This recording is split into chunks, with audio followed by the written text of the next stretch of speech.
Hello and welcome to our capstone project presentation.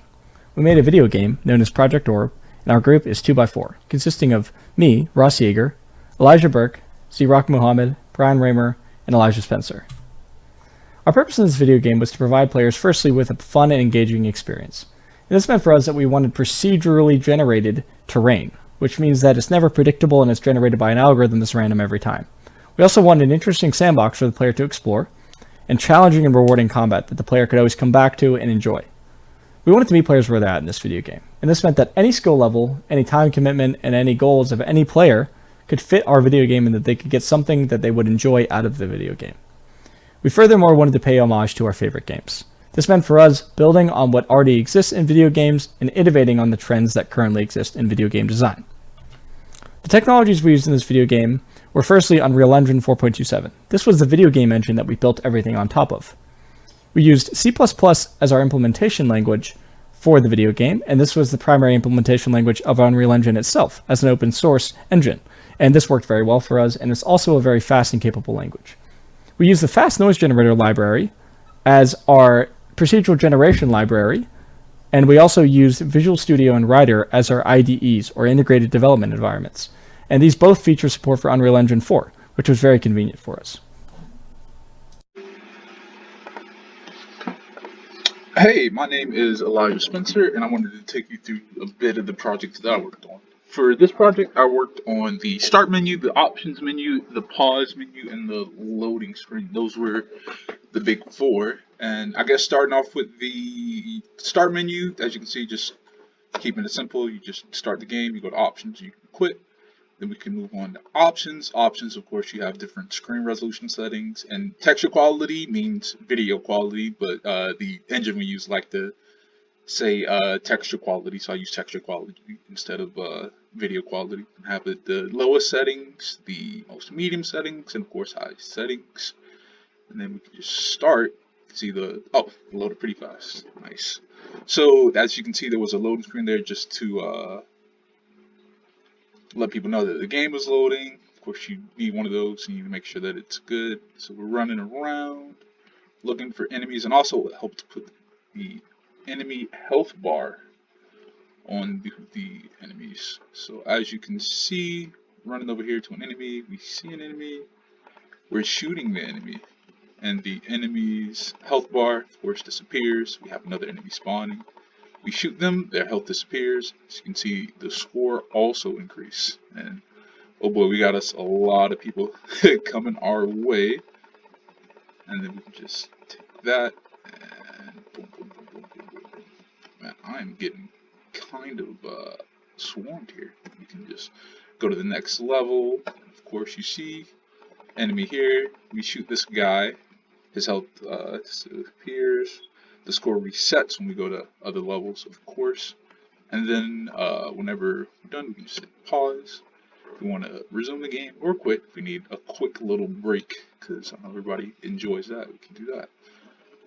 Thank you so much. Hi, my name is Brian Reamer, and I'm here to talk to you about what the player can do once they start the game. So the first thing that you can do is press B to enable God mode, and then you can also press N to disable God mode. But for the sake of this demo, I'm going to leave it on and hit B again. The player can move around the world using W, A, S, and D on the keyboard. The player can also jump using the space bar. The player can shoot by pressing left click on the mouse, and then the player can switch weapons by pressing the up arrow on the keyboard. When you switch weapons using the up arrow, the information for each weapon is displayed in the top left of the screen. And the player has three different weapons: a primary, a secondary, and a heavy. The primary weapon has a normal speed and a normal damage value. The secondary weapon, which is currently equipped, shoots faster and does less damage. And the heavy weapon shoots slower but does more damage. And to cycle back to the primary weapon, simply hit the up arrow key once more once you are on the heavy weapon. And now we're back to the primary weapon. Throughout the world, health packs spawn, which are these white cylinders. The health pack increases the player's health by 10, which you can see when you can pick and you pick up the health packs by pressing E.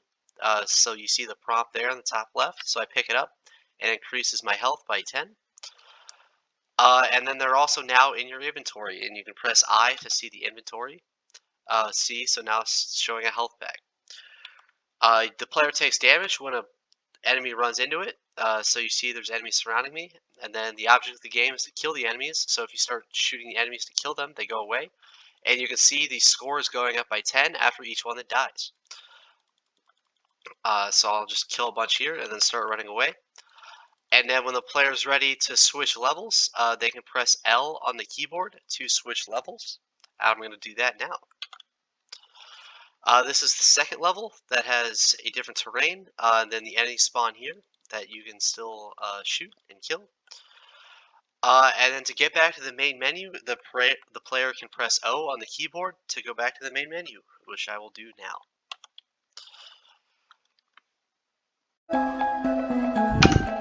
Hi guys, I'm Zirf Mohammed, and I'll be talking about enemy AI in our game. So the goal of enemy AI is to offer the player a challenge so that they can experience achieving something in the game.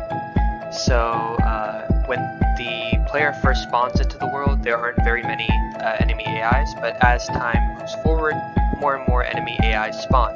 As you can see here, the enemy AIs have spawned, and their goal is to inflict damage on the player, and the player's goal is to avoid any damage and neutralize all of the AI. So a key aspect of the AI, as you can see here, is that if one AI recognizes the player, the rest of the AIs also swarm the player and begin to follow the player. So the goal of the player is just to avoid getting any damage from the AI, and to get the score total up by eliminating enemies. And as you saw there, the enemies killed the player, and their health bar went all the way down. So what you want to avoid that. But that's pretty much it for enemy AI. Hi, my name is Elijah Burke, and I'm going to be showcasing our game's world generation features.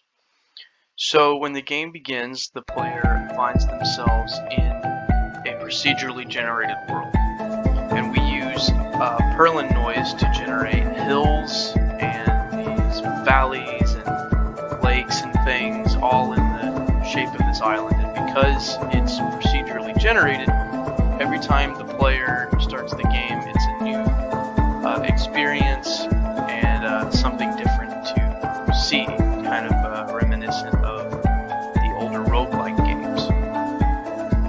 Now when we go into our dungeon level, the dungeons are procedurally generated as well. These rooms are placed and connections between them are found using Prim's algorithm. So the dungeons coupled with the world create a new and interesting experience every time.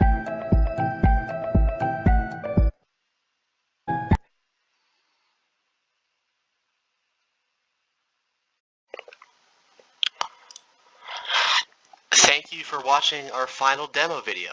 Have a great rest of your day.